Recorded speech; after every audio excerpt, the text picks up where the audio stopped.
নতুন এটা ভিডিঅ'লৈ আপোনালোক সকলোকে স্বাগতম জনাইছোঁ। আশা কৰিছোঁ নিশ্চয় আপোনালোক সকলো ভাল আছে। এতিয়া আপোনালোকে গম পায় অহা 6 তাৰিখৰ পৰা বিধানসভা বাজেট অধিৱেশন অনুষ্ঠিত হ'বলৈ গৈ আছে।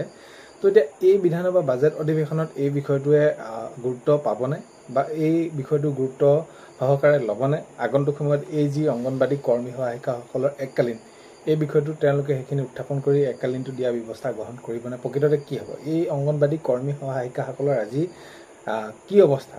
এই বিষয়টো সঞ্চালক মহোদয়ে বুজি পাবনে? বাৰু যি কি নহওক, আগন্তুক যিহেতু বাজেট অধিৱেশন এতিয়া আপোনালোকে গমে পাইছে 21 দিনীয়াকৈ হ'ব। এতিয়া সেইখিনি মাননীয় মুখ্যমন্ত্ৰী মহোদয়ে জনাইছে। তো এই বিষয়টোৰ সন্দৰ্ভত আজি আপোনালোকক জনাবলৈ গৈছোঁ। ভিডিঅ'টো আপোনালোকে শেষলৈকে চাই আপোনালোকৰ মন্তব্য কমেণ্টৰ জৰিয়তে জনাবলৈ নাপাহৰিব। আৰু এইখিনিতে আপোনালোকক এটা অনুৰোধ কৰিম, চেনেলটোলৈ যদি আপোনালোক নতুনকৈ আহিছে চেনেলটো ছাবস্ক্ৰাইব কৰাৰ লগতে কাষতে থকা বেল আইকনটো প্ৰেছ কৰি অল কৰি থ'ব, যাতে নতুন এটা ভিডিঅ' দিয়া লগে লগে আপোনালোকে আগতীয়াকৈ চাবলৈ পায়। যদি ভিডিঅ'টো চাই ভাল পায় লাইক এটা কৰি দিব আৰু শ্বেয়াৰ কৰি দিব বুলি আশা কৰিলোঁ।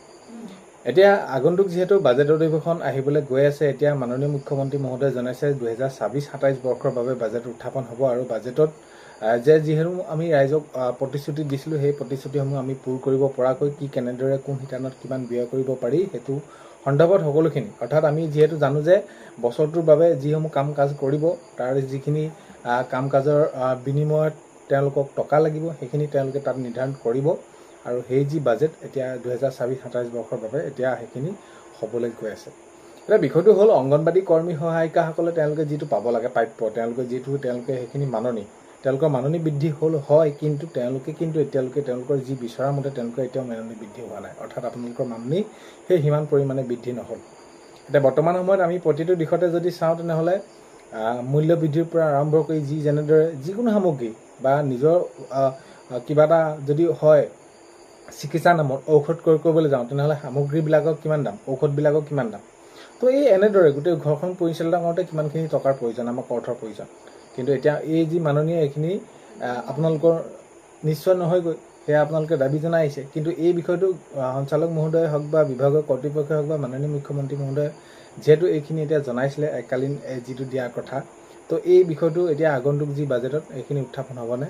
তো যিহেতু মুখ্যমন্ত্ৰী মহোদয়ে এতিয়া এইখিনি কৈছে যে আমি যিসমূহ ৰাইজক প্ৰতিশ্ৰুতি দিছিলোঁ সেইখিনি প্ৰতিশ্ৰুতিখিনি পূৰ কৰিবলৈ চেষ্টা কৰিম আৰু আমি সেইখিনি কাৰ্যকৰী কৰিমেই।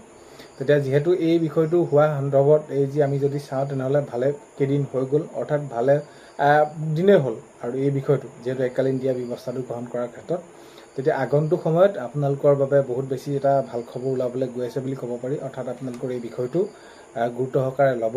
আগন্তুক সময়ত এই যি অংগনবাড়ী কৰ্মী সহায়িকাসকলে এককালীন ব্যৱস্থাটো নিশ্চয় গুৰুত্ব সহকাৰে লৈ আগন্তুক সময়ত সেইখিনি কাৰ্যকৰী কৰিব। বাজেট উঠাৰ পূৰ্ণ সম্ভাৱনা আছে।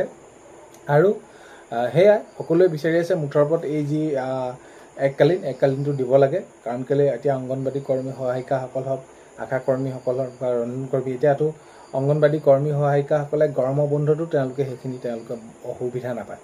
তো এই ইমান তেওঁলোকে নিষ্ঠাৰে কামবিলাক কৰিছে, ইমান সততাৰে তেওঁলোকে কামবিলাক কৰিছে, ইমান নিয়াৰিকৈ কৰিছে, তেওঁলোকৰ এইটো যিখিনি প্ৰাপ্য, তেওঁলোকৰ যিটো এইখিনি পাবলগীয়া তেওঁলোকক দিব লাগে। আৰু দিয়া সেইখিনি এবাৰ গুৰুত্ব সহকাৰে লোৱা দেখা গৈছে বিষয়খিনি। এতিয়া মাননীয় মুখ্যমন্ত্ৰী মহোদয়ে এতিয়া কৈছে যে প্ৰতিটো বিষয়ে আমি গুৰুত্ব সহকাৰে লৈ আমি সেইখিনি কাম কৰিবলৈ চেষ্টা কৰিম। আৰু আগন্তুক সময়ত সেইখিনি আমি আমাৰ এই যি ব্যৱস্থা কৰিব লাগে কৰাৰ কথা কৈছে। তো এতিয়া আগন্তুক যি বাজেট অধিৱেশন অনুষ্ঠিত হ'বলৈ গৈ আছে, তাতে আপোনালোকৰ বাবে ভাল খবৰ ওলাব আৰু ওলাবই লাগিব। তেওঁলোকে সেইখিনি আলোচনা কৰি আপোনালোকক সেইখিনি দিবই লাগিব, কাৰণ কেলৈ আপোনালোকৰ সেইটো প্ৰাপ্য। তো দেখা যাওক কি হয় নহয়। এতিয়া 6 জুলাইৰ পৰা আমি সেইখিনি অপেক্ষা কৰিব লাগিব। প্ৰত্যেকটো দিন কেনেদৰে সেইখিনি তেওঁলোকে আগবাঢ়ি যায়, কামবিলাক কেনেদৰে কৰে, আগন্তুক সময়ত দেখা যাব, গম পাম সেইখিনি। মুঠৰ ওপৰত ভাল খবৰ অতি সোনকালে ওলাবলৈ গৈ আছে, ওলাব লাগে। তো ভিডিঅ'টো শেষলৈকে চোৱাৰ বাবে বহুতে বেছি ধন্যবাদ। এইখিনিতে আপোনালোকক ভিডিঅ' প্ৰথমতে কোৱাৰ দৰে চেনেলটোলৈ যদি আপোনালোক নতুনকৈ আহিছে, ছাবস্ক্ৰাইব কৰাৰ লগতে কাষতে থকা বেল আইকনটো প্ৰেছ কৰি অল কৰি থ'ব, যাতে নতুন এটা ভিডিঅ' দিয়াৰ লগে লগে আপোনালোকে আগতীয়াকৈ চাবলৈ পায়। আজিলৈ অন্য এটা ভিডিঅ'তে লগ পোৱাৰ আশাৰে বাই।